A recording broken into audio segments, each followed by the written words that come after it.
Hello mga katigors! Ulam ko for today, adobong manok with patatas with matching sili. Yum yum yum! Pagluto ta kay akong amo, masuko kung di ko magluto sa ako ang sudan. Sana all. Ang ilang sudan, saluyot or molokia. Ang ilang sudan, nagpakulo pa ko og manok.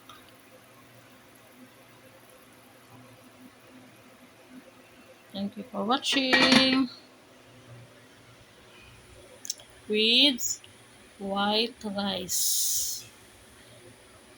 Bakit muna sa tubig.